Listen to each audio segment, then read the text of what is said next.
Entonces, continuando con nuestra programación, hoy vamos a seguir con más relacionado con generalidades y con introducción a los primeros auxilios.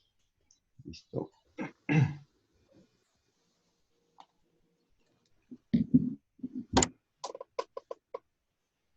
Bien.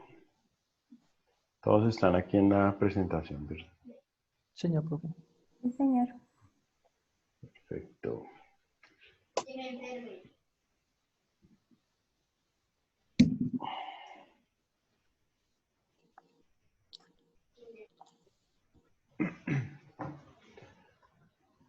Bien, chicos, entonces, esta es nuestra insignia de asistencia. No sé si ya la han visto, claro, la conocen. Generalmente aparecen en las principales ambulancias y medios de transporte. Las personas que portan esta estrella en su uniforme, pues es la estrella que los avala como socorristas y primeros auxilios. ¿Listo? Fíjense que es diferente a la de la medicina. Es diferente. La de la medicina se llama la esculapio. ¿La han escuchado? Sí, claro. La esculapio es diferente. Tiene que ver, es algo similar, pero cambia muchísimo. Lo primero y la idea de esta estrella es seguir como ese orden que se presenta en esa imagen, donde lo primero que aparece siempre va a ser la seguridad nuestra. ¿Sí? La bioseguridad. La seguridad relacionada con el socorrista, con la persona que va a estar como primer respondiente de la situación, es siempre lo que se va a involucrar de primero. ¿Bien? Siempre, cuando vamos a acudir a alguna situación de urgencia o de emergencia, fijémonos en tener por lo menos lo básico de equipo de bioseguridad en lo posible. O de lo contrario, es mejor abstenerse, pues porque está en riesgo nuestra integridad física y de eso no se trata el socorrismo ni los primeros auxilios. No podemos colocar en riesgo nuestra integridad física, ni podemos poner en peligro nuestra vida cuando asistimos a una situación de urgencia. Bien, la asistencia cardiorrespiratoria es muy importante siempre hacer el ABCD del trauma.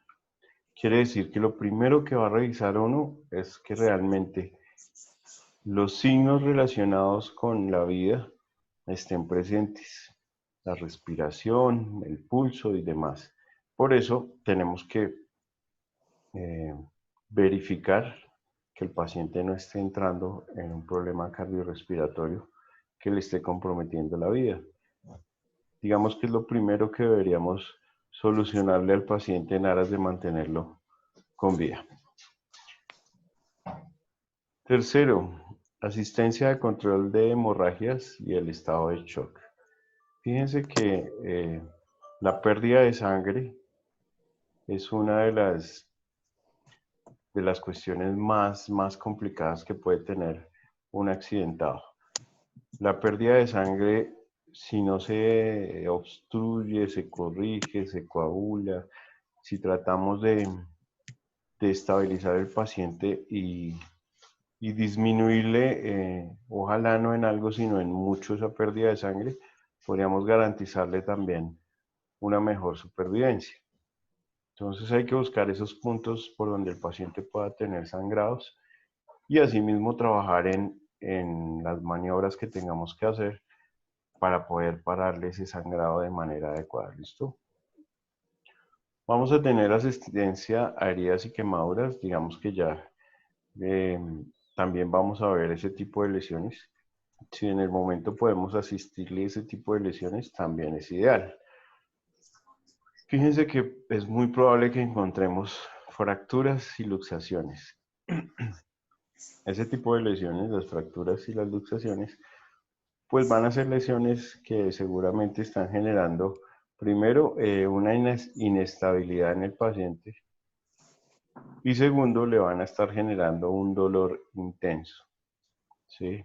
Tener una lesión ósea o articular muy frecuentemente está relacionada con un dolor también muy intenso. Entonces, la adecuada inmovilización de ese paciente seguramente le va a mejorar, no en algo, sino en mucho, esa intensidad del dolor que pueda estarse generando. Y por último, es muy importante la asistencia al movilizarlo y al transportarlo. ¿Sí? Si tenemos una adecuada inmovilización, porque contamos con los elementos para eso, y adicional a eso tenemos un buen equipo de traslado, pues eso también va en favor de nuestro paciente. Entonces la estrellita que tenemos del socorrismo es muy importante que la identifiquemos. Ustedes las van a ver en los uniformes de los chicos que trabajan en ambulancias y este tipo de cosas, ¿cierto? Los que hacen de socorristas y los que trabajan también en sus CISOs o salud ocupacional de cada empresa, generalmente también pueden utilizar esto que los identifica como brigadistas. Bien.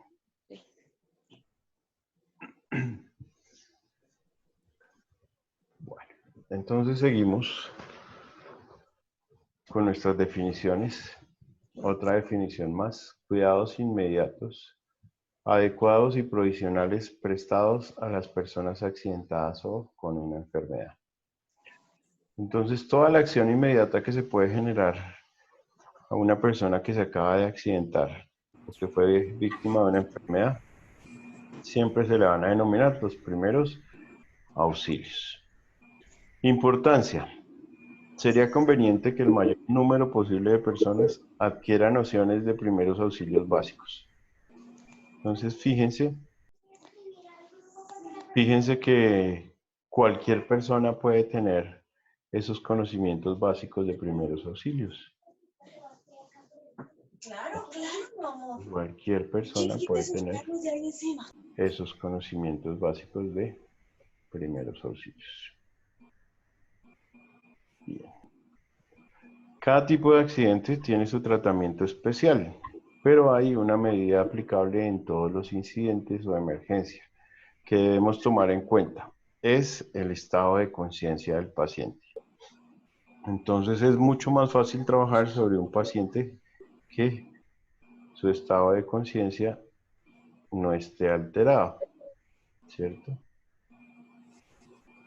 Que su estado de conciencia no esté alterado. Fíjense que cualquier persona debería tener un entrenamiento en primeros auxilios. Acá en esta imagen tenemos una foto de un área escolar donde hasta los profesores deberían tener un entrenamiento en primeros auxilios. En muchas instituciones no cuentan a veces ni siquiera con un enfermero o una enfermera. Entonces es básico porque la exposición y el riesgo que se puede dar en una escuela, en un colegio, lo mismo que en algún área de trabajo, pues siempre va a estar presente ese riesgo de un accidente, ¿cierto? Entonces, esas nociones de primeros auxilios básicos, mientras más personas puedan adquirirla, pues va a ser mucho mejor. Bien. ¿Cuáles son entonces los objetivos de esos primeros auxilios?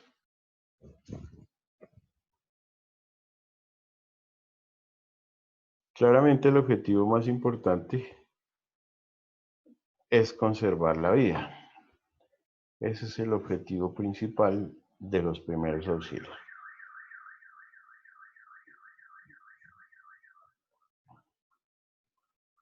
Además de conservar la vida, lo que tenemos que buscar en el individuo accidentado o en el paciente es que no vaya a tener complicaciones físicas y psicológicas relacionadas con lo que le sucedió. Entonces, si le hacemos un adecuado abordaje y unas adecuadas técnicas de primeros auxilios, es probable que esas complicaciones que podría tener, eh, digamos que las podamos corregir y mejorar en un gran porcentaje.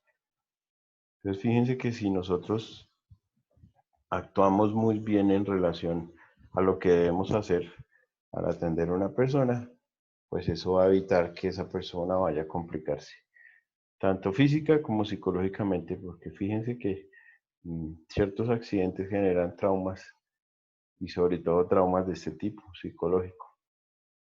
Para nadie es fácil verse inmerso en una situación que le esté comprometiendo su integridad física, ¿cierto?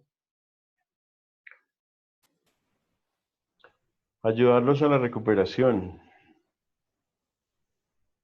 y asegurar el traslado de los accidentados a un centro asistencial. Esas son principalmente nuestros objetivos que vamos a tener con un paciente implicado en un accidente. Fíjense entonces cuando yo hablo acá de complicaciones psicológicas, ejemplos, cuando una persona sufre una amputación traumática, ¿sí? Está manipulando una máquina y resulta que dentro de ese accidente laboral perdió un dedo, una mano o alguna extremidad, un ojo o algún órgano vital, pues eso genera, aparte de la complicación física, pues una alteración psicológica bien importante. Que alguien tenga una lesión en su rostro, que generalmente es, digamos, la parte que, que es la de mostrar ante la sociedad, pues también eso genera alteraciones psicológicas. Bien. Entonces, dentro de ese concepto de generalidades, fíjense todo lo que puede resumir en una frase los primeros auxilios. Los primeros auxilios, resumiendo, pueden derivar en todos estos términos. Salvar vidas, atención inicial, es una primera ayuda, es una respuesta con rapidez en una etapa inicial, es una atención provisional, es prestar ayuda a una persona que ha sufrido un accidente, son los cuidados previos, primera ayuda que se brinda, brindar cuidados a lesionados, se define como una emergencia, técnicas de protección y salvamento, acudir a aliviar el sufrimiento humano, reducir las secuelas, actuar en este instante, atender a las víctimas. Entonces, si yo les pidiera a ustedes que me definieran primeros auxilios en 3 o 4 palabras, pues tienen todas estas cantidad de definiciones que son válidas. Tiene en resumidas cuentas que ver con eso, con la atención inicial y con todo lo que uno tiene a mano para poder brindar esa primera ayuda.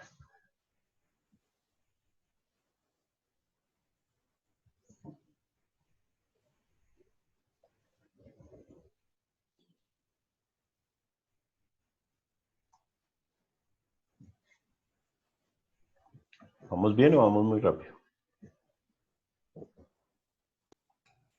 Vamos bien, profe. Vamos bien, profe. Okay. Bueno, una vez que se abra la ventanilla, de aquí vas a tener varias opciones, desde descargar en Google Chrome las extensiones de Firefox. Puedes venir aquí a buscar la aplicación para descargarlo en tu celular, si tienes un iPhone o un Android. Ok, tienes las opciones. Bien.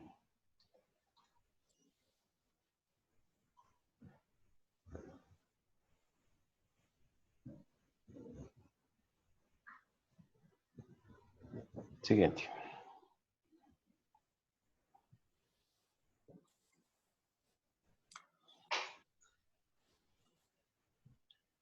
Entonces, fíjense que las causas de los accidentes pues están muy relacionadas Primero, con los equipos adecuados y segundo, con los elementos de protección. ¿Sí? Si nosotros no contamos con un adecuado equipo, con todas las normas para realizar una función, pues deberíamos no hacer esa función. Cada aparato, cada mecanismo está hecho o diseñado para que nosotros podamos hacer ciertas funciones. Entonces aquí en esta imagen claramente vemos cómo tratan de inventar una especie de escalera para cambiar un bombillo, pero claramente se ve que no cumple con ninguna norma de seguridad, ¿cierto? Entonces, este tipo de situaciones son las que finalmente pueden derivar en un accidente. Lo mismo que cuando no contamos con ciertos equipos de protección, como lo es un arnés que es muy básico, unos guantes, unas gafas, un casco, unas botas y todo lo que ustedes ya han visto y conocen desde el punto de vista de elementos de protección personal, ¿cierto?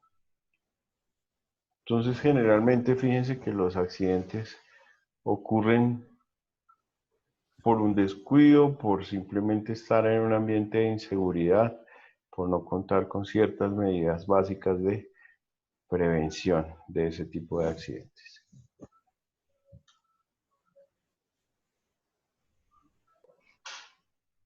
Bien.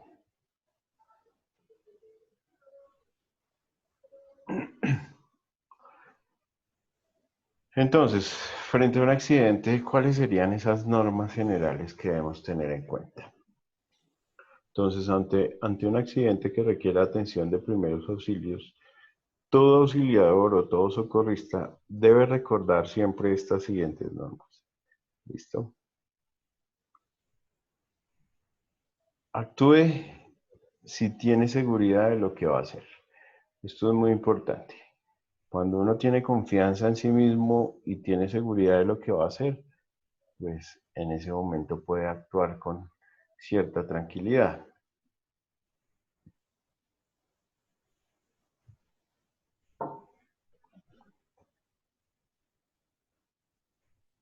Bien. Conserve la tranquilidad para actuar con serenidad y rapidez. Esto también es muy importante. Mientras más tranquilos estemos, nosotros podemos actuar con esa serenidad que vamos a necesitar y lo vamos a hacer de una manera más ágil, que va a ser obviamente más oportuna y más eficaz. Siempre debemos mantenernos junto a la víctima. Recuerden que cuando uno se hace primer respondiente o socorrista, tiene que generarle a la víctima esa tranquilidad.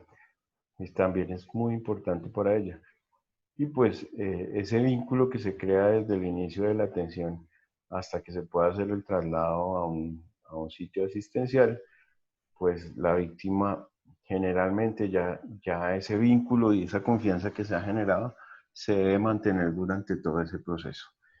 Entonces es muy importante mantenernos siempre al lado de la víctima y junto a la víctima.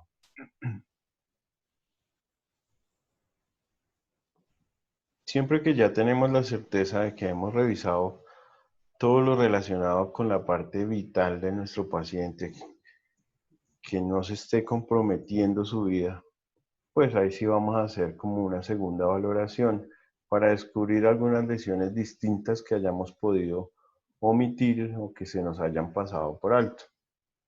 Entonces, fíjense que la primera acción va a estar encaminada a que nosotros podamos revisar y descubrir cualquier cosa que ponga en peligro inminente la vida del paciente. Pero una vez que ya hemos descartado o manejado de alguna manera alguna lesión de ese tipo, pues vamos a buscar lesiones distintas, ¿sí? En un nuevo examen. Ese examen se conoce como exploración. Es la última fase, o exposición. Es la última fase que se hace con un paciente en primeros auxilios.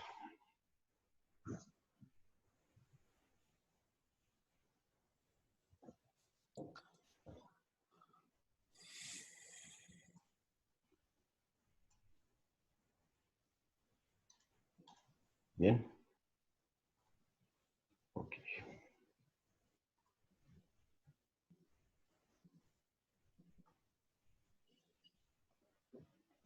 Bueno, en la primera imagen hablamos que dentro de los puntos básicos y el primero está nuestro equipo de bioseguridad. Entonces, fíjense que cuando hablamos de bioseguridad hablamos de esos elementos o esos implementos que vamos a utilizar para protegernos nosotros mismos. ¿Sí? Hay unos equipos que son estándar que se utilizan en los centros asistenciales relacionados con los desechos biológicos, todas esas sustancias químicas y biológicas que pueden generarnos algo tóxico, ¿cierto?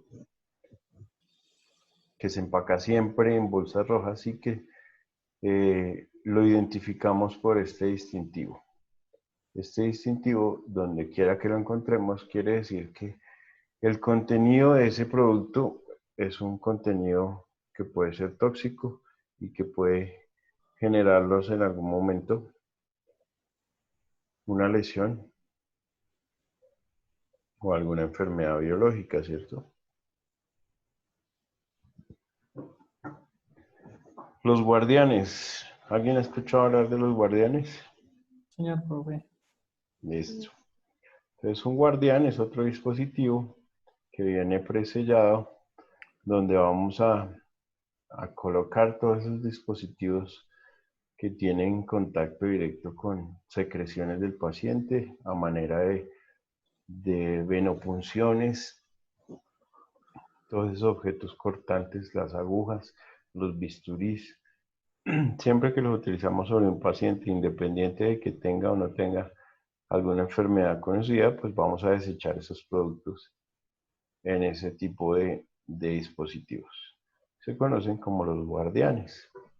Están en todas las instituciones de salud, están en todas las farmacias que tienen la habilitación para aplicar inyecciones. Se encuentran en algunas peluquerías donde hacen cortes con cuchillas. Hasta ese tipo de negocios deben tener una habilitación y un sistema de bioseguridad y de recolección de residuos. ¿Sí?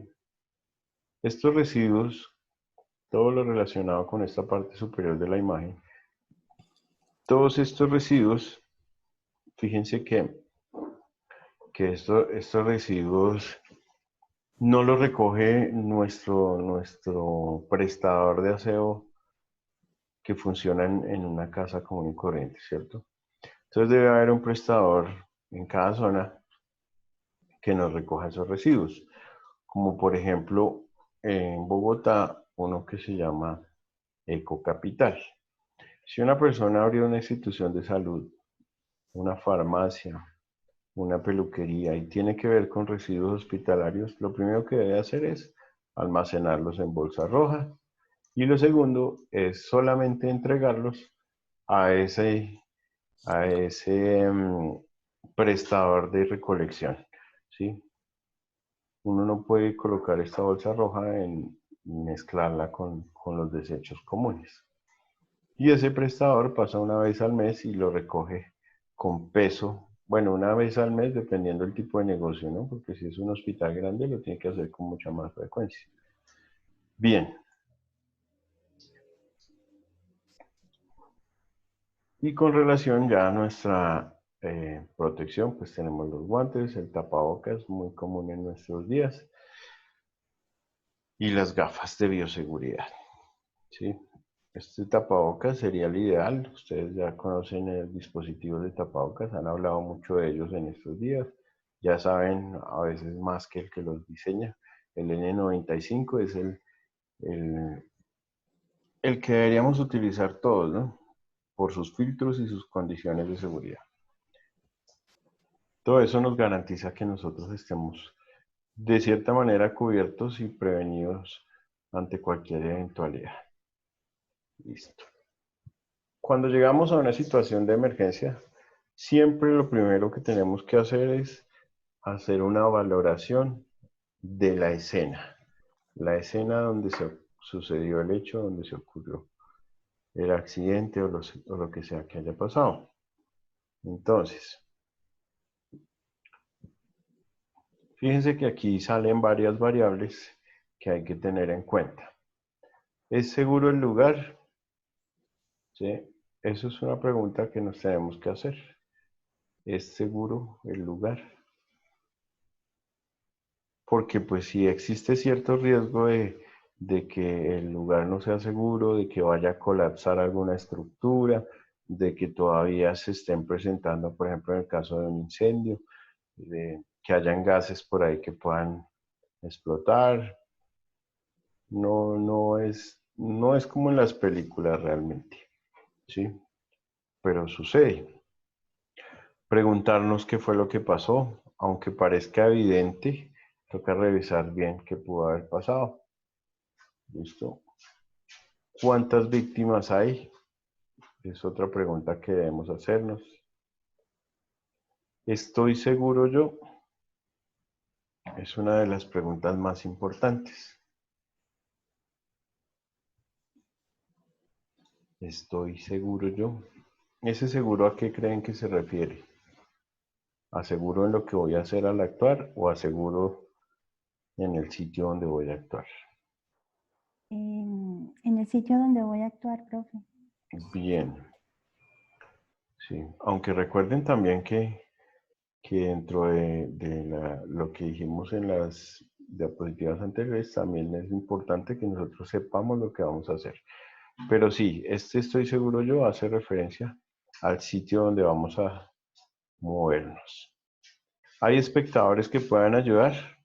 De repente hay una persona de los espectadores que tenga algo de conocimiento y pueda ayudar en una de estas situaciones. Entonces, todas estas variables en una escena es importante tenerlas presentes. Bien.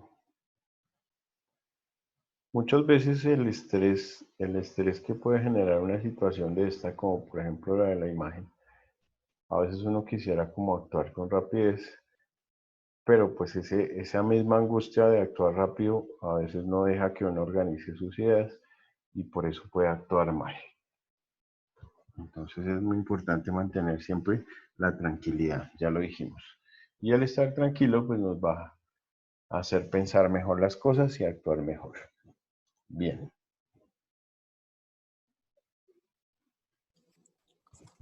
¿Qué debemos hacer?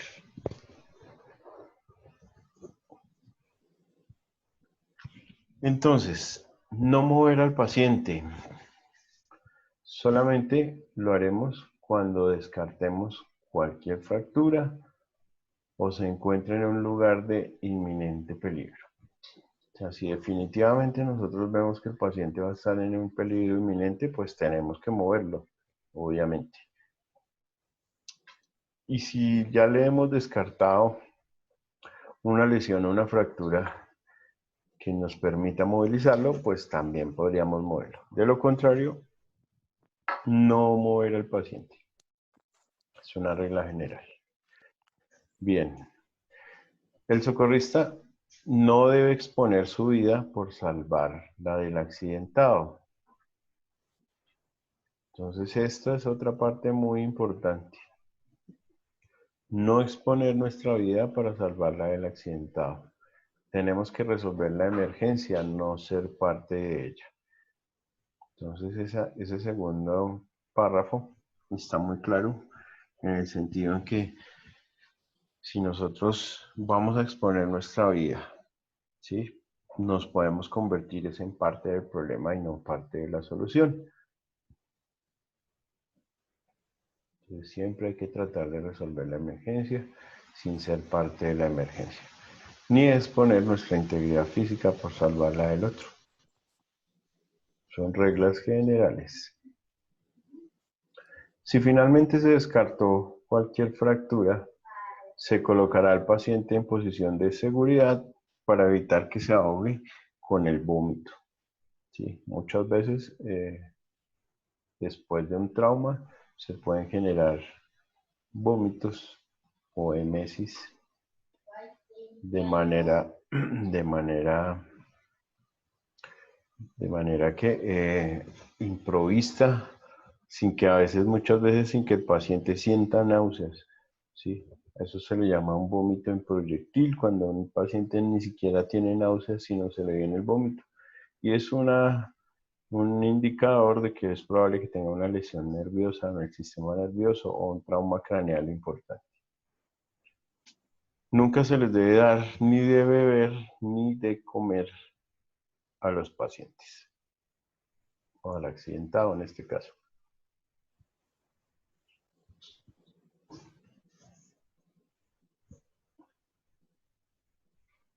No dar de beber ni de comer al accidentado.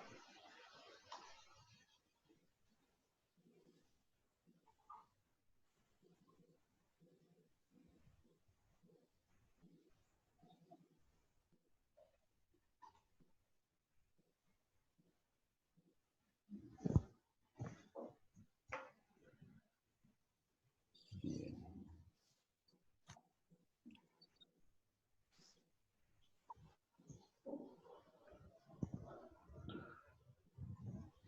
Bueno. ¿Ahora sí está el grupo completo? No, todavía no, ¿no? Finalmente Valentina no entró.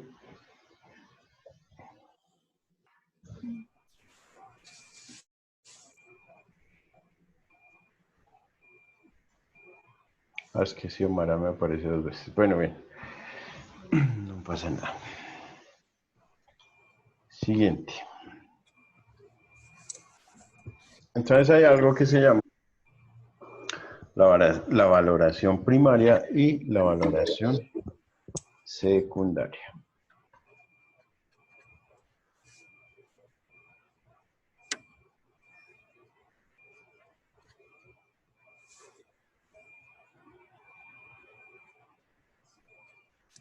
Entonces fíjense que en la valoración primaria lo más importante es la parte que tiene que ver con la estabilidad y la vida de nuestro paciente.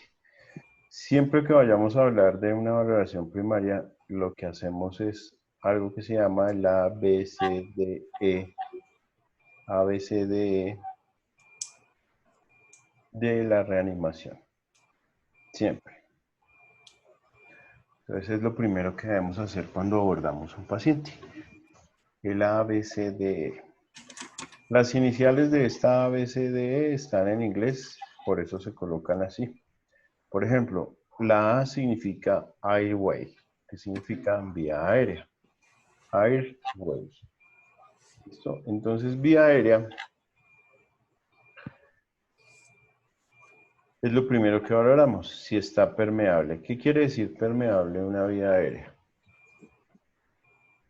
Que no tenga cuerpos extraños, ¿cierto? Y que el aire esté entrando y saliendo de manera adecuada. ¿Cómo podemos revisar nosotros si un paciente tiene la vía aérea permeable? ¿Con el pulso? ¿Cómo? Uno dijo el pulso Pulso. y el otro dijo...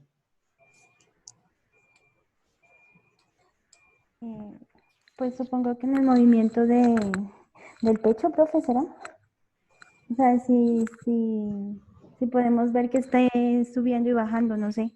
Esa es la B. Esa es la B. La vía aérea, cuando podemos, Ok. lo que hacemos es acercar nuestro oído a la boca y a la nariz del paciente. Si nosotros acercamos el oído a la boca y a la nariz del paciente, mirando hacia el pecho del mismo paciente, casi que podemos tener las dos primeras valoraciones en una sola, A y B. Entonces, vamos a sentir su respiración en el oído, vamos a sentir el aire, vamos a sentir cada que inhala y exhala, ¿cierto? Porque lo vamos a escuchar y lo vamos a sentir en nuestro oído y en nuestra piel. Pero adicional, vamos a estar viendo o revisando con nuestros ojos lo que dice Carmen, la ventilación, si respira, si realmente se expande el tórax y se contrae. ¿Listo? Entonces, con esa maniobra nosotros tenemos prácticamente el A y el B incluidos en una sola valoración. Ya con el A, miramos si la vía aérea está despejada si no tiene cuerpos extraños. Y con el B miramos que realmente esté respirando. Inmediatamente vamos al C, circulatorio. ¿Cómo valoramos la circulación? ¿Tiene pulso? ¿Cómo verificamos nosotros si tenemos medios para realizar toma de constantes? ¿Qué necesitamos nosotros para tomar un pulso? ¿Qué se les ocurre? Un cronómetro. Un reloj, bien, un reloj. No necesariamente tiene que ser de cronómetro. Sí, o bueno, sí que tenga segundero, pero sí, un reloj es importante. ¿Y qué más? Nada más, ¿cierto? Conocer los sitios anatómicos donde se va a tomar el pulso. Si ya conocemos los sitios anatómicos de tomas de pulso, pues es fácil realizar esa toma de esas constantes.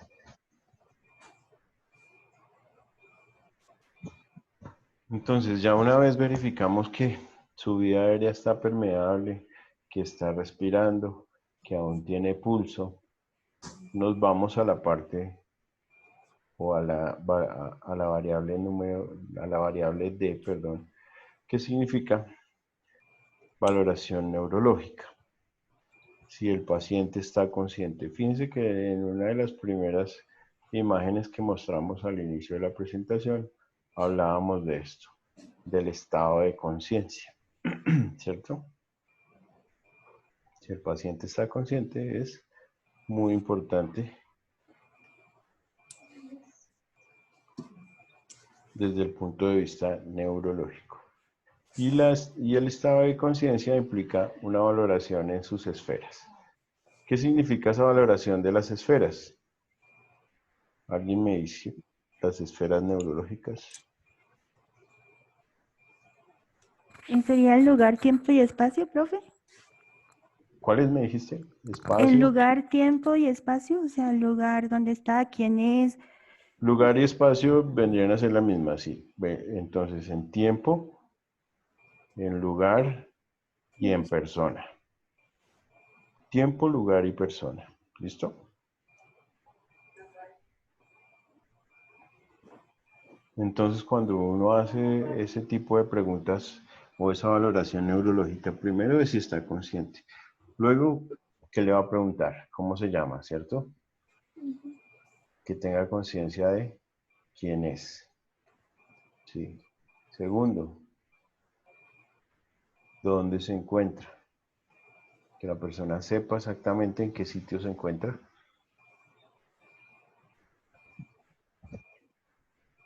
Y que la persona sepa también en qué tiempo está, ¿sí? Entonces que sepa qué día es, si es de mañana, de tarde, ¿sí? Y en qué día del calendario está. Y hay una valoración que se llama la escala de Glasgow. ¿Alguien sabe qué es la escala de Glasgow?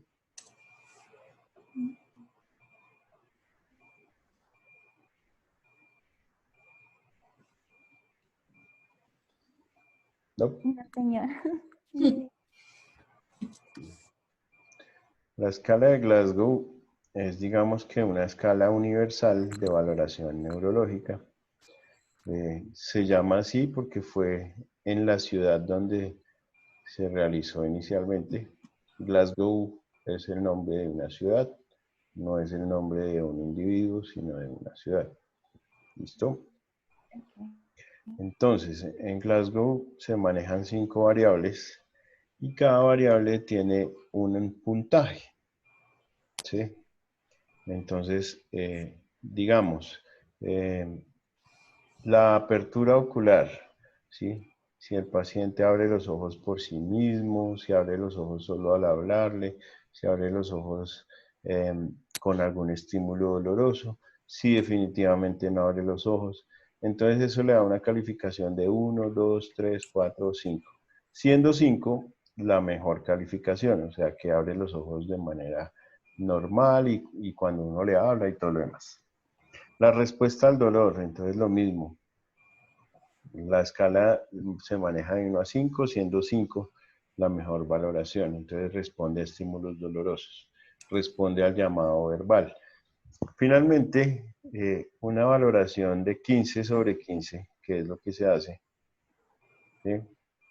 Una valoración de 15 sobre 15 quiere decir que el paciente está neurológicamente bien. Si el paciente le da un puntaje menor, 13 sobre 15, pues ya tiene algún compromiso neurológico.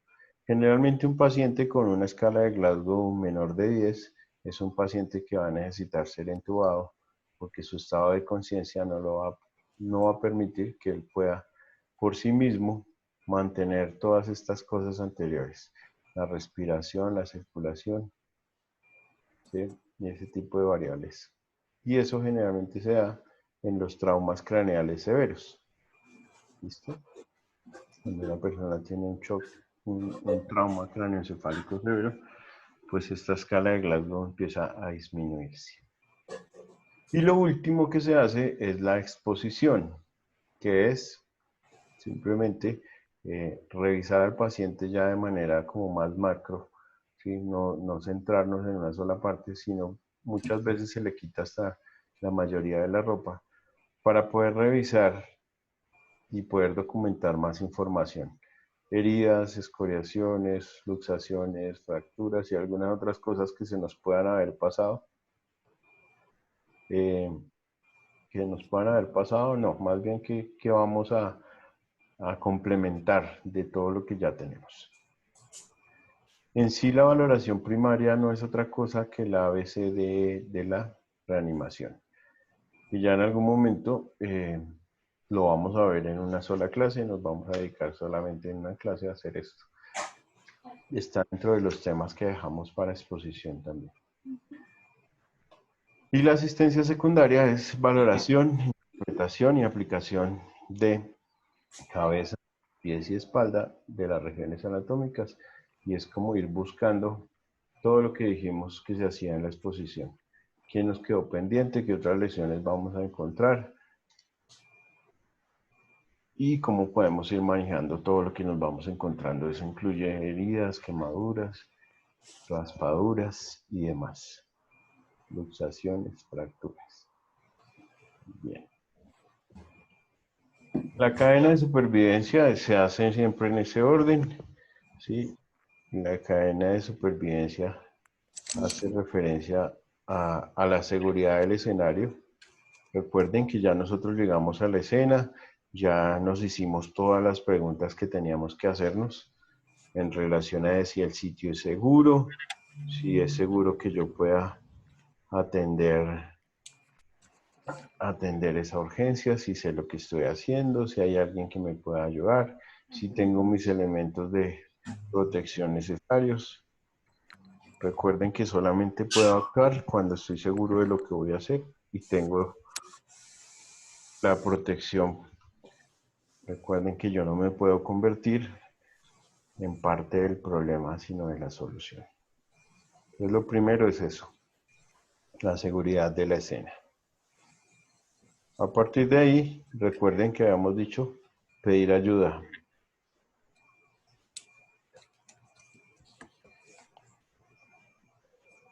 Activar el sistema de emergencias. En nuestro caso,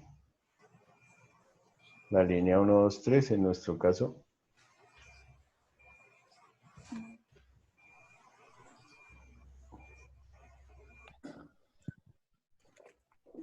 una vez tenemos seguridad del escenario y hemos pedido la ayuda que necesitamos, pues nos dedicamos al paciente, a hacer todo lo que hemos aprendido como socorristas de primeros auxilios, a buscar esa forma, a tratar de llevar ese orden, a verificar esa atención primaria del ABCDE, ¿sí?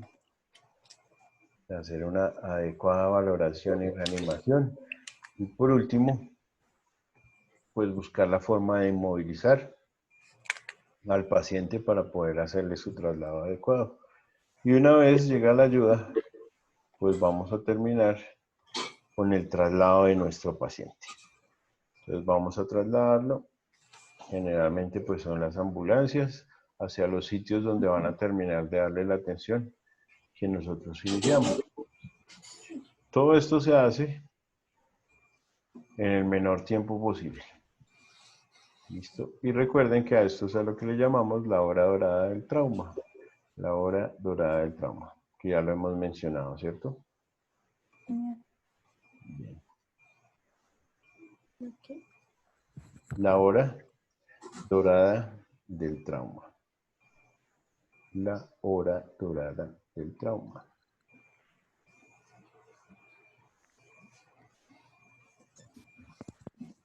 ¿Listo? Durante este curso vamos a repetir muchas cosas.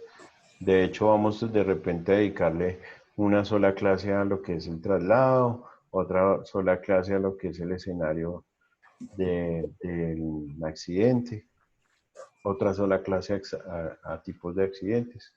Entonces vamos a repetir varios conceptos y los vamos a ver, digamos que en diferentes clases varias veces, pero pues eso lo único que va a hacer es afianzar el tema, ¿listo? Entonces no se les haga raro que dentro de las presentaciones vayamos repitiendo y repitiendo cosas que ya hemos visto, ¿listo? Porque realmente el curso de primeros auxilios pues es un curso que no es tan complicado y que no tiene mucho tema, ¿sí?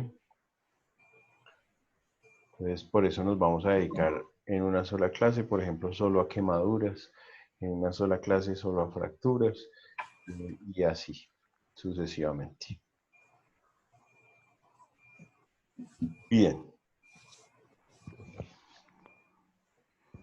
Entonces, la rápida actuación ante un accidente puede salvar la vida de una persona o evitar el empeoramiento de las posibles lesiones que padezca.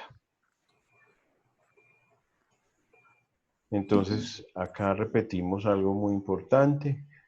Siempre que nosotros actuemos de una manera rápida, es probable que ayudemos a esa persona a que mejore, a que no vaya a empeorar y a que no lo vayamos a lesionar más. ¿Sí? Por emergencia médica entendemos aquella situación en la que la falta de asistencia médica producirá la muerte del accidentado en muy pocos minutos. Entonces, fíjense de ese término que es muy importante.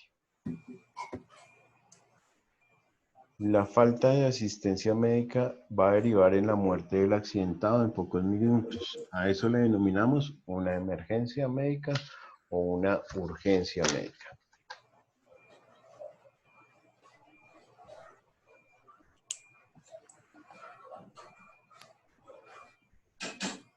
El cerebro es el órgano más delicado que dispone el ser humano.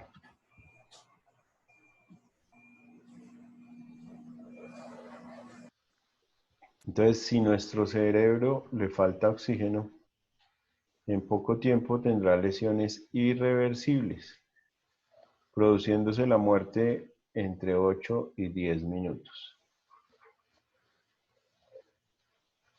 Entonces, fíjense la importancia de esto. Uno de los órganos más importantes es nuestro cerebro. Aparte de ser importante, es muy delicado. Y solamente podríamos dejar a nuestro cerebro sin oxígeno de 8 a 10 minutos. Si nos pasamos de ahí, seguramente el paciente va a morir.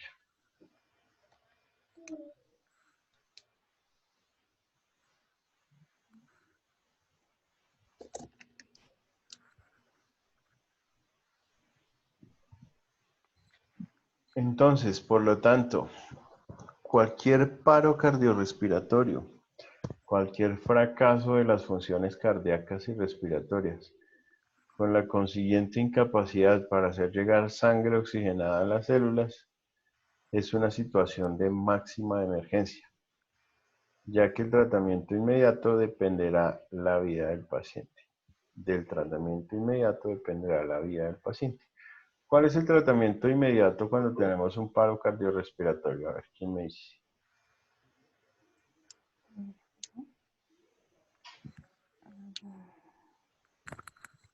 ¿La reanimación, profe?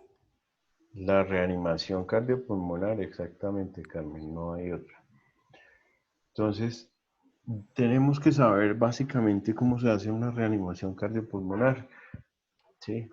Para tratar de revivir al paciente o más bien para tratar de llevarle ese oxígeno que se le está quedando por llevar a las células del cuerpo. La reanimación.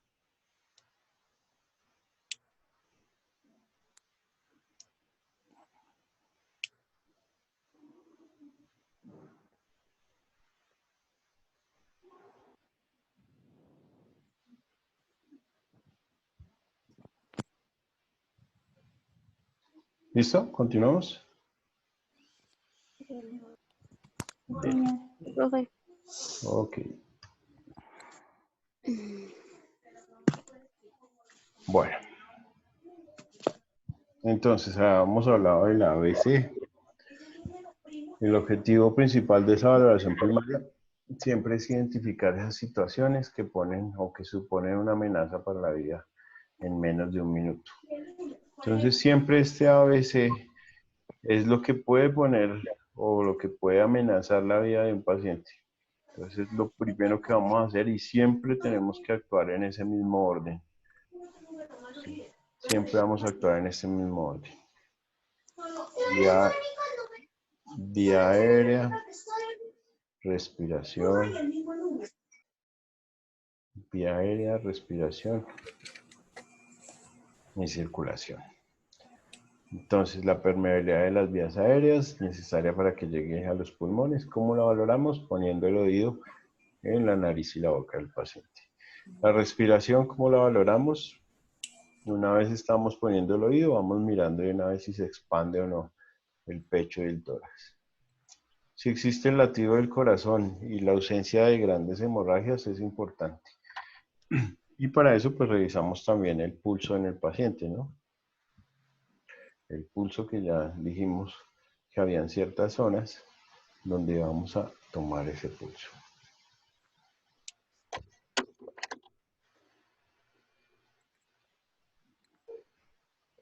Bien. Hoy no se han querido dejar ver, muchachos, todos con la cámara apagada. Bueno, ¿qué pasó? ¿Los cogí en pijama o qué? No, profe. Señor. Bueno.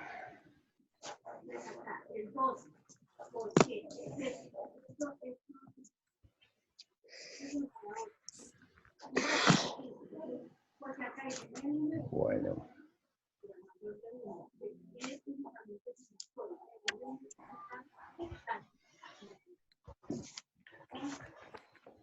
¿Hasta aquí vamos bien? Sí, señor. Bueno. Sí, profe. Ok, entonces.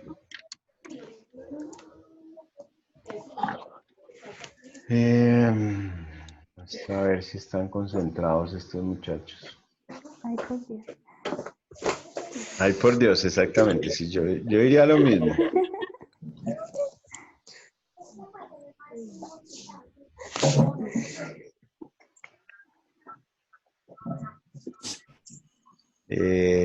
Michelle, Daniela, ¿está por ahí?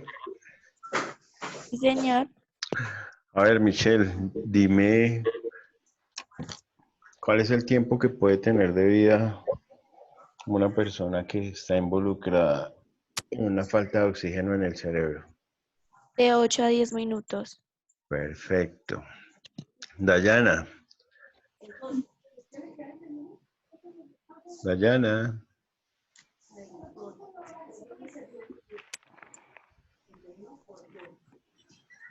Bueno, Dayana nos abandonó.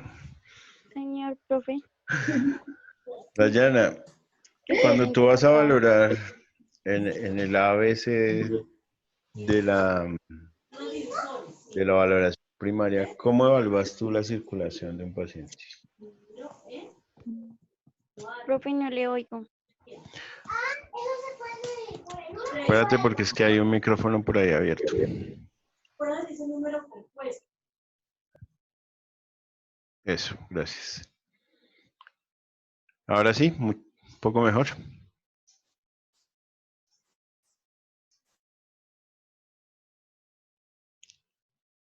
¿Qué pasó? Se fue.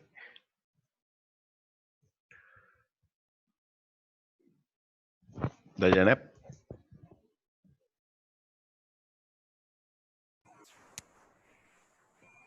¿Ya volviste? Que está lento el internet ya. Ah, ok, bueno. Entonces, ¿a quién le preguntamos?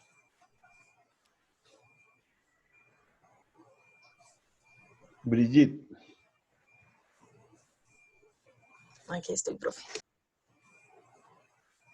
Entonces, ¿cómo hacemos nosotros la valoración del punto C de la reanimación?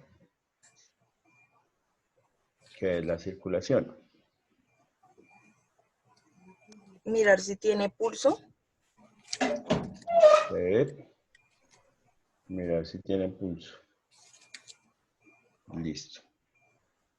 Otra cosa es poner directamente también el oído sobre el pecho para ver el latido del corazón, ¿no? Y revisar esto que dice aquí, grandes hemorragias. Bueno, ¿y quién me dice cómo se hace la valoración neurológica? O el D.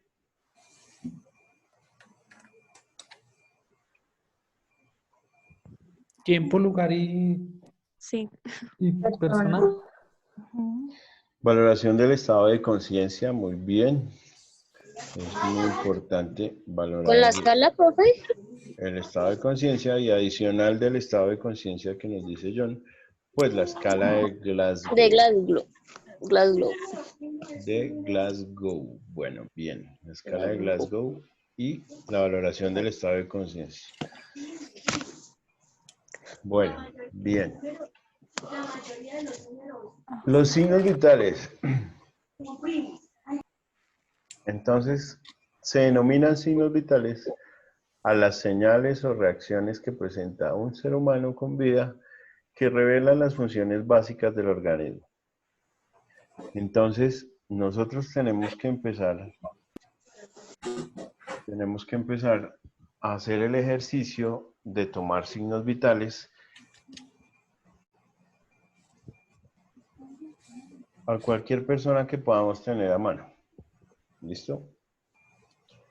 Lo primero que hacemos es tomarle signos vitales a nuestros familiares o a alguna persona que se nos pueda prestar como ayudante para aprender a tomar los signos vitales.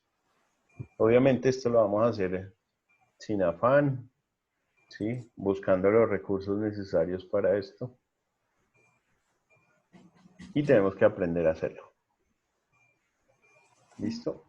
Porque ya conociendo qué es normal, pues seguramente podremos identificar lo que pueda llegar a ser una alteración o unos signos vitales anormales.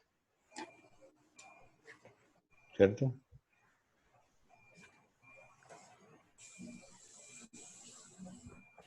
Entonces, ¿cuáles son esas señales que nos da el cuerpo o que presenta un ser humano? ¿Sí? Y que nosotros podemos valorar. Entonces tenemos el pulso. ¿Qué es el pulso? ¿Quién me dice? La cantidad de latidos de nuestro corazón. El pulso es la frecuencia de los latidos del corazón. ¿En cuánto tiempo? ¿Por minuto? ¿Por segundo?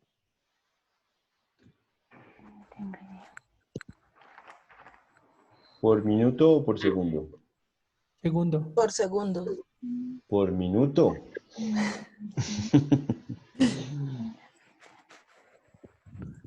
Por minuto. ¿Listo? Eso es el pulso. La frecuencia de nuestro corazón o los latidos de nuestro corazón durante un minuto.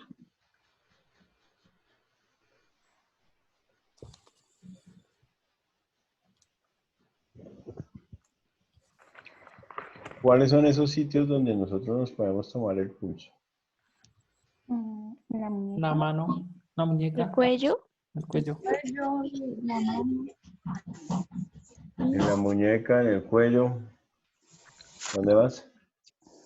En el pecho.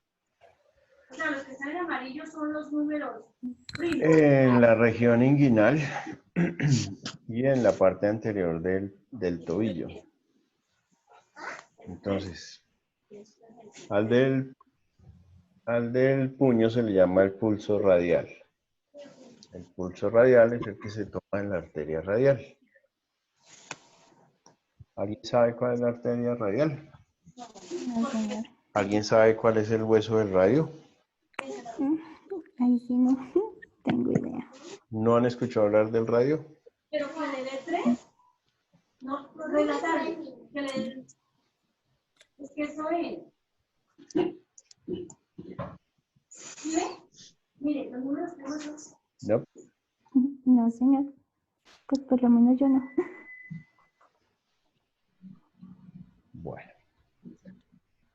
El radio es un hueso que tenemos aquí en el antebrazo, en nuestro antebrazo. Bien. Tenemos dos huesos, uno que es el cúbito y otro que es el radio. Son los huesos que nos forman nuestro antebrazo. ¿Cómo sabemos a qué lado queda el radio y a qué lado queda el cúbito? Pues generalmente el dedo gordo de nuestra mano viene a ser como la antena de ese radio. Entonces, si nosotros seguimos nuestra mano, el radio tiene que ser este. ¿Bien? Bien. Entonces, inmediatamente ahí, por debajo del dedo gordo y hacia el radio, acá, por debajo del dedo gordo y hacia el radio, vamos a encontrar nuestro pulso radial. Entonces, por favor, hagan el ejercicio, a ver si se lo encuentran. Sí, profe, yo lo estoy haciendo. Siempre con estos dos dedos. No vamos a tomar pulso con el dedo gordo, pues el dedo gordo tiene sus Tiene propios propio latidos. pulso. Ujú. ¿Listo? Entonces el dedo gordo podemos sentir el latido de nosotros y no el del paciente, si lo hiciéramos con el dedo gordo. Pero con estos dos dedos sí podemos buscarnos nuestros propios latidos. ¿Todos se lo encontraron? Señor. Sí, ¿Seguro? Bueno. sí. Bueno. Entonces, si tienen un reloj a la mano, No. se pueden concentrar de esta manera. Van a sentir el pulso durante 15 segundos. Ojo porque no se pueden confundir estando mirando el reloj y contando los segundos a estar contando el pulso que presentan en el puño. Bien, entonces tienen que concentrarse muy bien. O empiezan en el reloj en ceros, o en 15, o en 30, o en 45, y solamente lo vuelven a mirar cuando ya esté llegando a los 15 segundos. O sea, de 0 a 15, de 15 a 30, de 30 a 45, de 45 a 60. Y se concentran en los latidos del corazón, en el pulso. Cuando cuenten esos latidos, les voy a poner un ejemplo. En esos 15 segundos tuvieron 20 latidos. ¿Qué hacen ustedes? Multiplican por 4, que sería el minuto. Entonces 20 latidos por 4 serían 80 latidos por minuto. ¿Cuál es el latido normal de un adulto? En un minuto. ¿Quién sabe? ¿Quién dijo yo? 65. Los latidos normales en un adulto. El pulso es de 72 a 80. Diría yo. es de 60 a 90. 100. De 60 a 100 latidos por minuto es lo normal. ¿Listo? De 60. Así.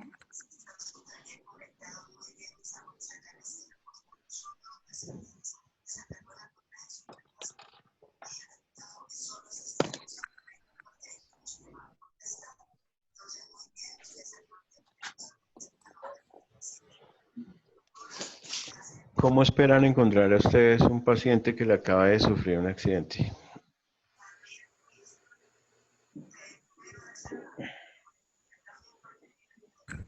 Tranquilo con sus latidos de 60 a 100. No, pues estaría alterado, profe.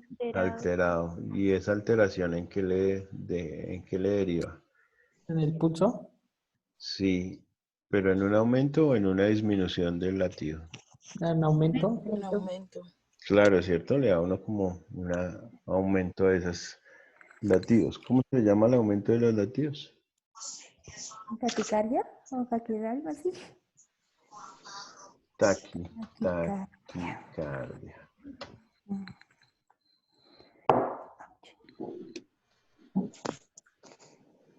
Una taquicardia es el aumento de los latidos.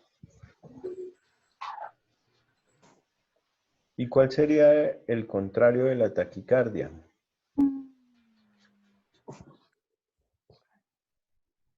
Ay, no sé, profe, nunca he escuchado.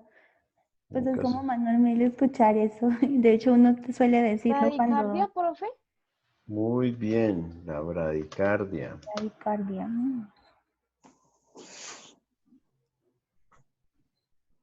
Taquicardia. Taquicardia y bradicardia. Entonces, paciente taquicárdico o paciente bradicárdico o paciente normocárdico, que está normal entre 60 y 100.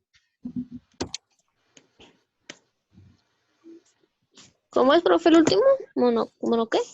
Normo. Ah, Normocardia. ¿Qué significará normocardia. normocardia? Pues que tiene la frecuencia normal. ¿Listo?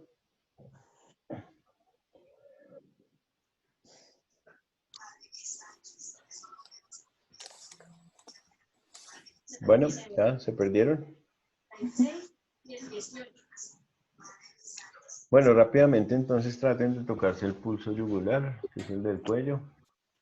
Aquí en la parte anterior, por donde baja el esternocleidomastoideo, inmediatamente por delante uno pone los dedos.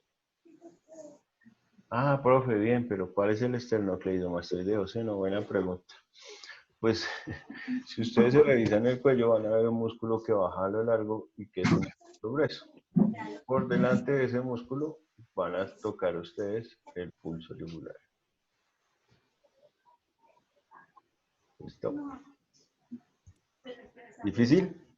Bueno, después practican con el papá, la mamá, los hijos, la Poquito. esposa, la novia, el novio, bueno, no sé, con quien estén pasando la cuarentena.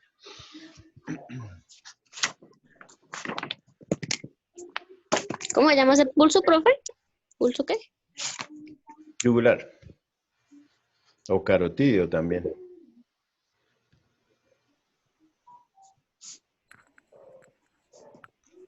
El de la carótida, carotidio. Bien.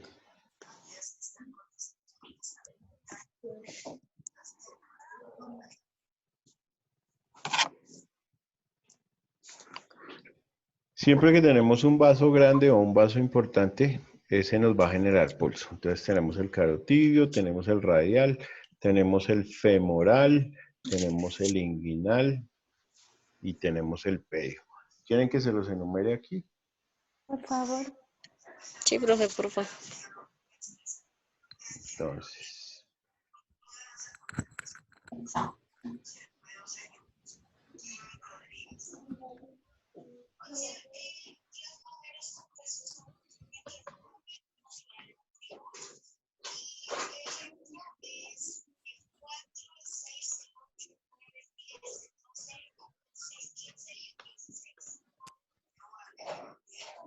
Listo, Michelita, hazme los preguntas.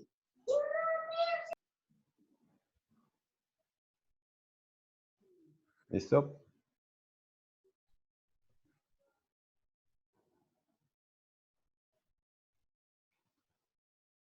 Bueno, aquí no es caroideo, sino carotidio con T. Qué pena con ustedes, pero es que...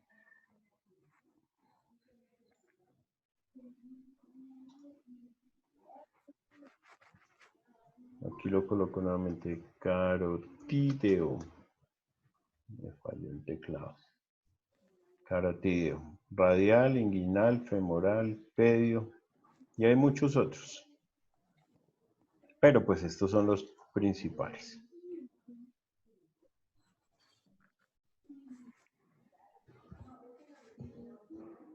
¿Listo? Bien. Listo, Bueno, profe. profe. Un segundito.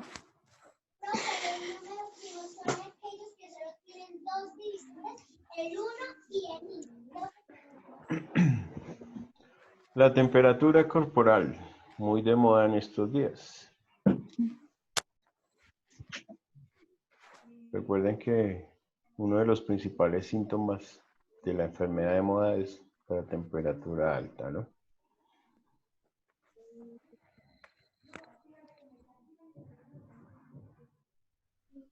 Entonces, la temperatura se mide en grados centígrados.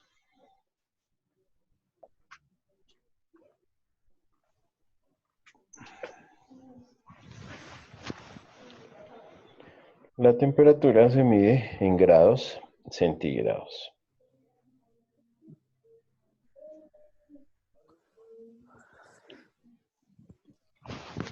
Algo importante es que nosotros no cargamos un termómetro en el bolsillo, ¿cierto? Es muy raro el que cargue un termómetro.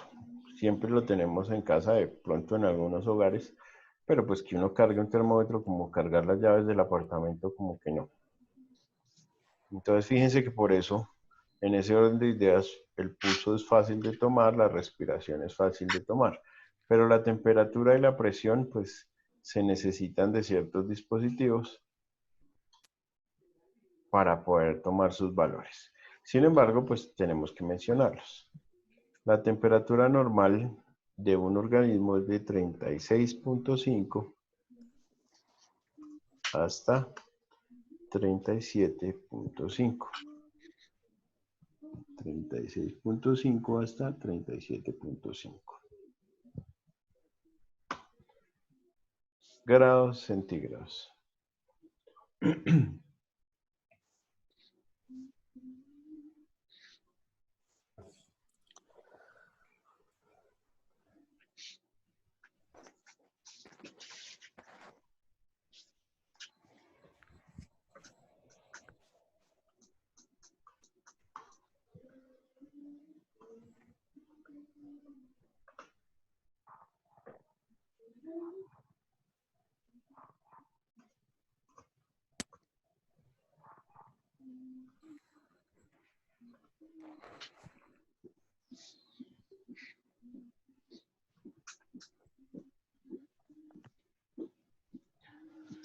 Entonces, de 37.5 a 38 grados se le denomina febrícula. No es una fiebre, sino una febrícula.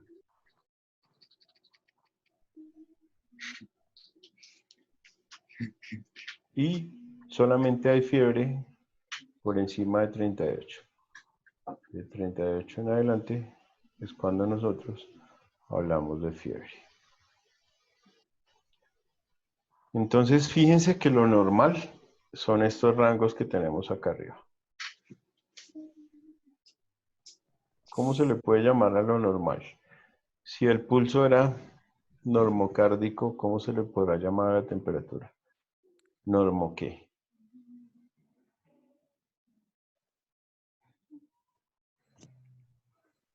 ¿Quién dijo yo?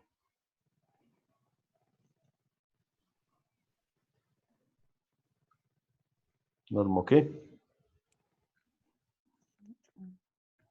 Normotérmico.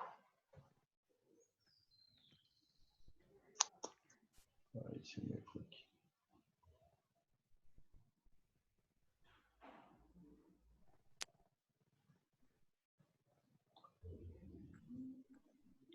Normotérmico. ¿Listo?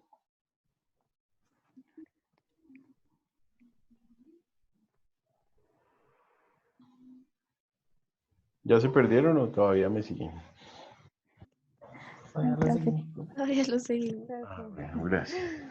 Entonces, entre 36.5 y 37.5 es normotérmico, o sea, temperatura normal. Entre 37,5, que fue el límite normal, hasta 38 se llama una febrícula, pero pues todavía no es fiebre, pero es un indicio de que se va a presentar la fiebre. Y ya cuando se pasa de 38, siempre va a ser fiebre. Fiebre de 38, de 38,5, 39, ¿listo? Hasta 40. Por encima de 40 no es compatible con la vida. Entonces es difícil decir que una persona tiene 41 grados de temperatura. Generalmente no es compatible con la vida. Es difícil encontrar un caso de esos. Por debajo de 36,5. ¿Cómo se llamará?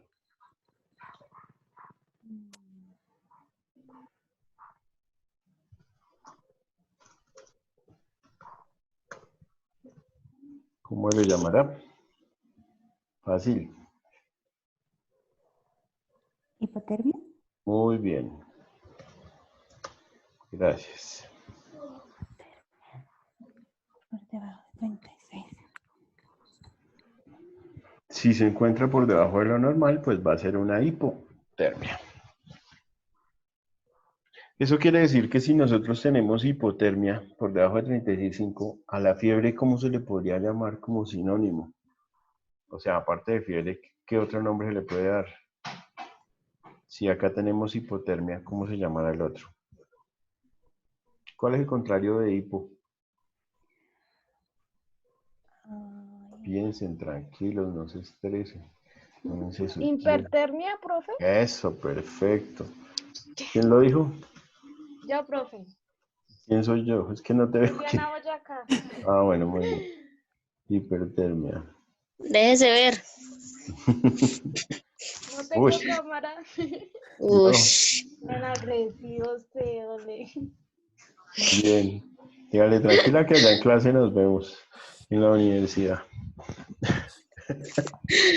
Es de cariño. Ujú. Ya pues, ya hay manifestaciones de cariño, sí. Eso es importante. Ella sabe que todo bien. Hipertermia e hipotermia. Muy bien. Bueno. Entonces quedan claros más o menos los conceptos. ¿Listo? Por debajo de 36,5, hipotermia. Fíjense que la hipotermia hay que tratar de controlarla porque pues va a derivar en que el paciente empiece a fallar. Entonces tenemos que controlar la hipotermia, tratar de mantener una temperatura adecuada. Generalmente es por personas que digamos, un accidente. Vamos a poner un ejemplo. Se cayó en un río. Listo, y van y lo socorren y todo lo demás. Muy seguramente va a tener una hipotermia porque el agua de los ríos obviamente es un agua muy fría, ¿cierto? O así sucesivamente. O que está en el piso, en una zona fría, de noche.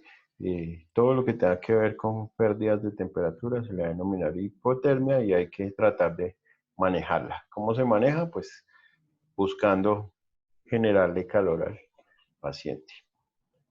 Caso contrario, la hipertermia o fiebre, que puede ser febrícula o fiebre dependiendo de los niveles que nos marque el termómetro. Tenemos que aprender a utilizar el termómetro. ¿Listo? Nosotros muchas veces no tenemos, digamos, termómetros digitales que nos facilitan el trabajo, sino vamos a hacer el ejercicio. Cada uno de ustedes se va a comprar un termómetro de mercurio, de esos de vidrio, y lo vamos a aprender a utilizar. ¿Para cuándo lo pueden tener?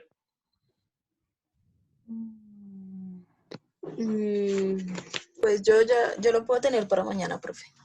También, profe. De vidrio no, yo tengo uno de plástico.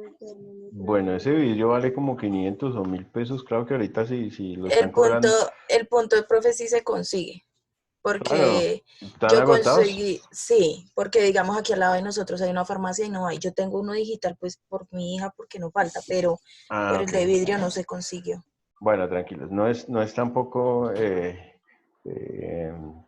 algo que tengamos que hacer pues así como con camisa de fuerza, pero hagamos el deber de conseguirlo así sea para el viernes. Hacemos el taller a ver si todos lo aprendemos a utilizar bien. ¿Listo? Bueno, profe. Entonces pongámonos ese plazo, 5 días. Lo encargamos, lo buscamos. Como les digo, eso no creo que valga más de 2.000 pesos. ¿Sí? y pues es bueno tenerlo y saberlo utilizar. De paso lo comparamos con el digital y miramos que los rangos sí coinciden, porque muchas veces hasta lo digital puede fallar. Ese de vidrio y de mercurio es muy acertado. Bien. ¿Listo lo de la temperatura? Sí, señor. Ok. Ouch.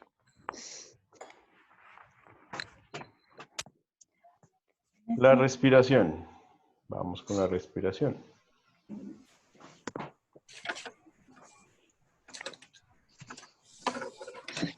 Las respiraciones normales de un adulto son entre 16 y... No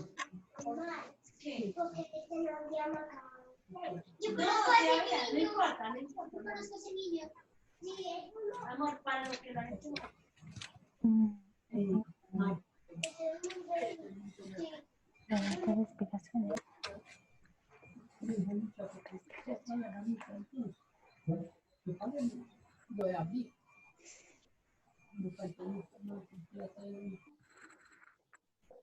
Entre 16 y 20 respiraciones se consideran normales por minuto. ¿Cómo podemos medir las respiraciones? Pues, profe, a mí me habían dicho que por el método MES, pero no me acuerdo qué era. No sé si es de escuchar, acercarse, sentir, Mirar, escuchar. Sí. sentir. ¿Sí? Entonces recuerden que cuando yo les dije que nos íbamos a acercar con el oído a la boca del paciente o a la nariz y obviamente vamos a girar la cabeza hacia abajo, le estamos mirando el pecho.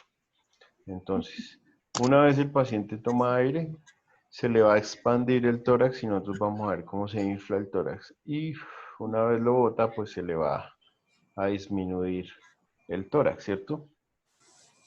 Eso es una respiración. Lo mismo, contamos las respiraciones en 15 segundos. Si tiene 4 respiraciones en 15 segundos, las multiplicamos por 4 para que nos dé lo del minuto. Serían 16 respiraciones. Si tuvo 5, serían 20 respiraciones. Eso es lo normal. Entre 4 y 5 durante 15 minutos. ¿Listo? ¿Cómo se le llama al aumento de las respiraciones? Taquinea, profe. Muy bien. Taquipnea. Y menos de 16, o sea... Bradinea. Muy bien. Taquipnea y bradipnea son los términos que se utilizan para la respiración.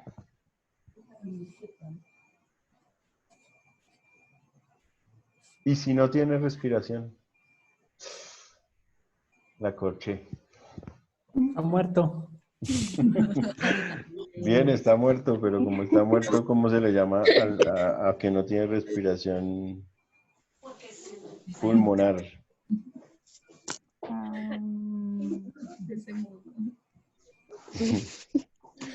Está muerto, claro, la fácil. Se llaman apneas. Este sí lo han escuchado harto. No, yo no. ¿No han escuchado hablar de la apnea? Sí, se habla de eso Hay en... alguien que practica deporte en el agua. Que se Eso llama lo algo así dieron como- ayer. ¿Ayer lo dieron? ¿En dónde? Sí. Ay, ¿cómo es que se llama? Ahí mismo. ¿En siguiendo el rastro o qué? No, es en José Gaviria, algo así. Ah, En el programa de la noche. Sí, el programa de la noche. bueno, las apneas, es muy importante. Sí, la apnea puede ser un ejercicio que haga un profesional en natación, un deportista. Ellos se meten a ver cuánto aguantan sin respirar debajo del agua. Eso es una apnea. No respirar. Cuando una persona no respira se le llama apnea. Entonces ellos toman aire y se sumergen y se quedan ahí sin respirar. Y hay gente que puede alcanzar 5 minutos sin respirar, ¿cierto? Pues ellos son deportistas de alto rendimiento, obviamente. Pero en términos generales las apneas no se deben presentar. Eso es un ejercicio para un deportista, una apnea. Pero en el otro, o desde el otro aspecto que nosotros lo tenemos que mirar, una apnea es cuando uno se queda sin respirar. Muchas personas ahorita tienen problemas con el sueño y tienen apneas del sueño. ¿Han escuchado hablar de eso? Y entonces les ponen unos aparatos porque en la noche se ahogan. Gracias.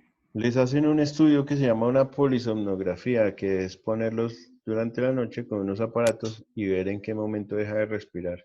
Y hay personas que realmente están durmiendo y como que se asfixian, se quedan sin aire y se despiertan alteradas, o el mismo familiar que a veces duerme o que duerme con ellos, pues los despierta como angustiados porque ven que no está respirando. A ellos les ponen unos aparatos que se llaman un CPAP o un BiPAP, que es una mascarilla para que ellos no hagan esas apneas. Muy frecuentes, por sí. Pero pues en el caso de un accidente, las apneas es simplemente ausencia de respiración. Y es un signo de que seguramente si tenemos apnea, pues también vamos a estar sin pulso. ¿Listo? Y que toque hacer maniobras de reanimación. Bueno, ¿listos los conceptos? Respiraciones normales de 16 a 20, más de 20 taquipnea, menos de 16 braipnea, ausencia de respiración, apneas. ¿Listo? Señor. La presión arterial. Eso es por terciómetro, ¿no? Sí. ¿Qué es la tensión arterial? Es la presión que ejerce la sangre sobre las arterias.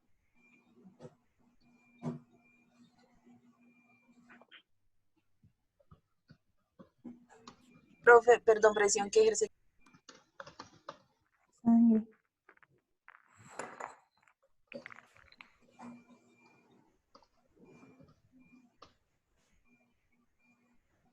Uy, perdónenme acá que se me fue una V en vez de la C, pero es ejerce la sangre, ¿listo?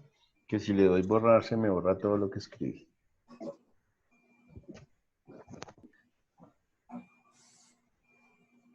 Presión que ejerce la sangre sobre los vasos o las arterias.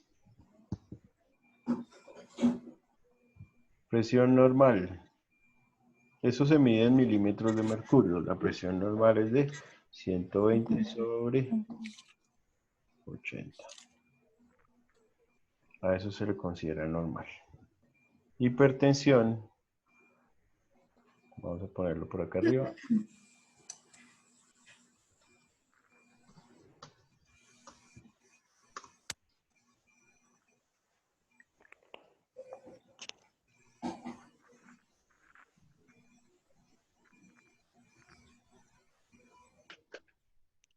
Por encima de 130/90 se considera hipertensión.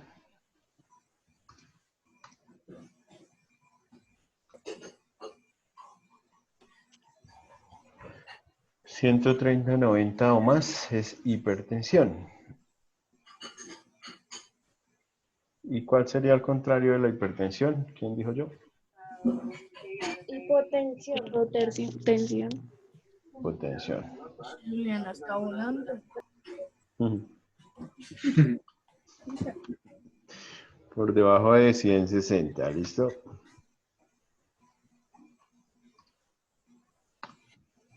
Está volando, bien. Hipotensión, por debajo de 160 o menos.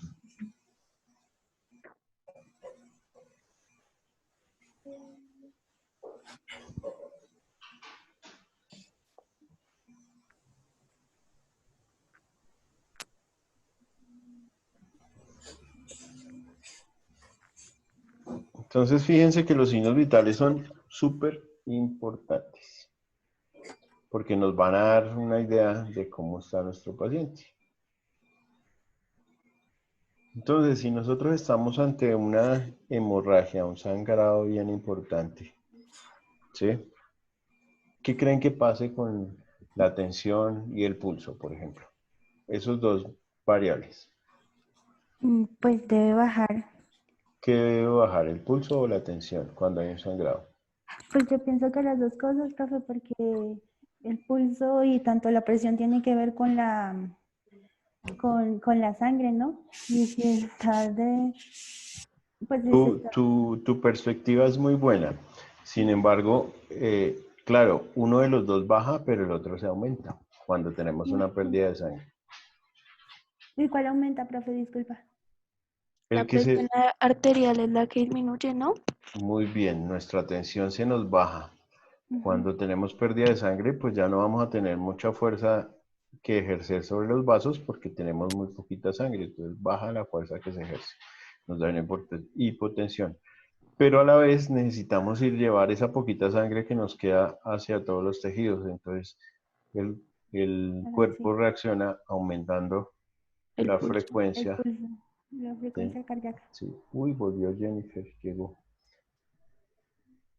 Volvió. Bueno, listo. Bien. ¿Listo? ¿Queda claro? Señor. Entonces, ante un sangrado, lo que vamos a ver es una disminución en la presión y un aumento del pulso.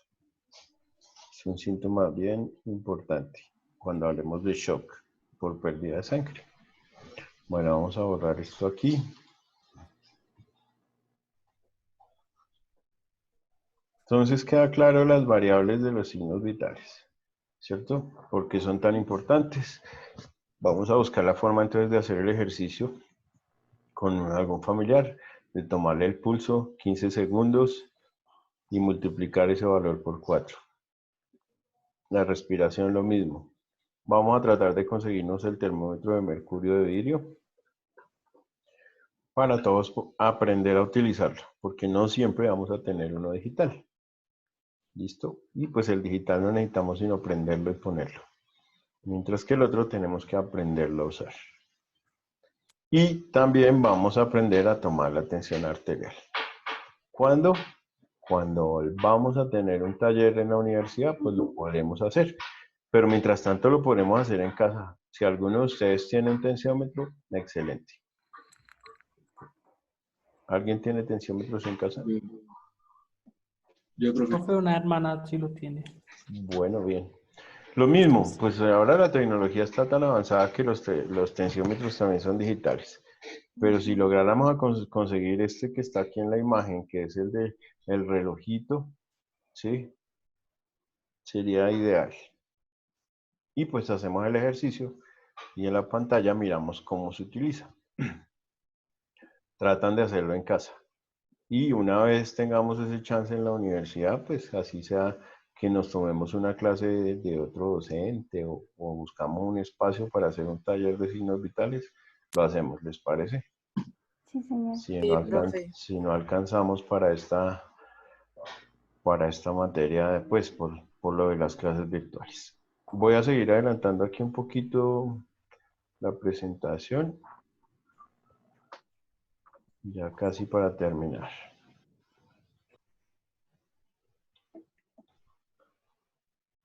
Recuerden que la función principal de nuestra respiración es ese intercambio gaseoso de oxígeno y dióxido de carbono que vimos en la anatomía sistémica, la clase del viernes. Bueno. Bien, ya todos van al día. Sí, señor. Vamos a adelantarlo, si no, no se pueden tomar el tinto antes de la otra clase. Fíjense los pulsos donde se pueden tomar. Ah, nos faltó el braquial, miren, el del brazo.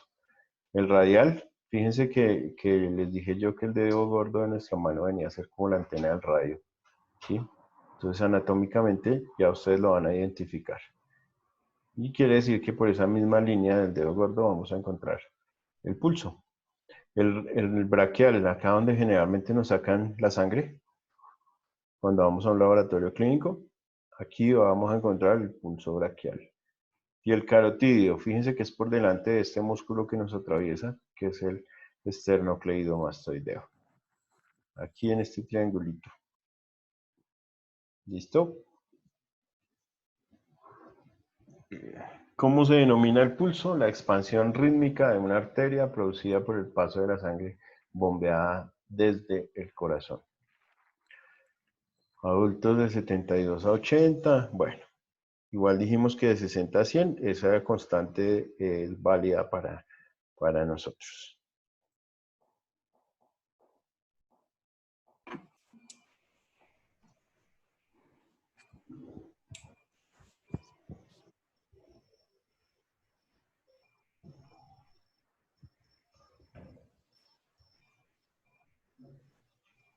Sigamos. Profe, No. espera. Bueno, ya te espero. Dale.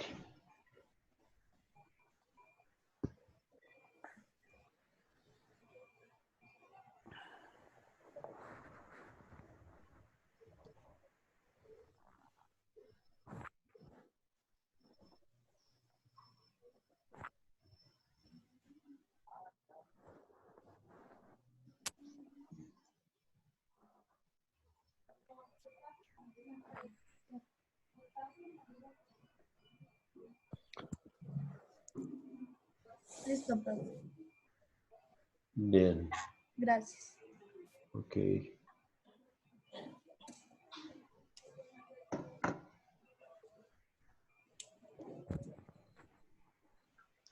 Temperatura 37,5. Bueno, fíjense que la temperatura tenemos varios sitios para tomarla. A mí particularmente me parece que la temperatura axilar es la más fácil, ¿sí? Digo particularmente porque pues es mucho más fácil el acceso. La oral, obviamente, la oral es fácil, pero pues un dispositivo que no sabemos quién lo usa, no deberíamos utilizarlo en varias personas de manera oral, a menos de que sea nuevo en empaque, mejor dicho. Y rectal, pues lo mismo.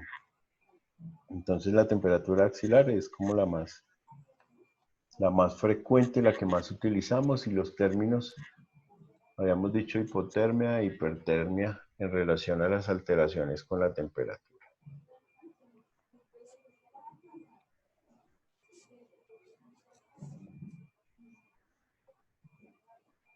¿Cierto?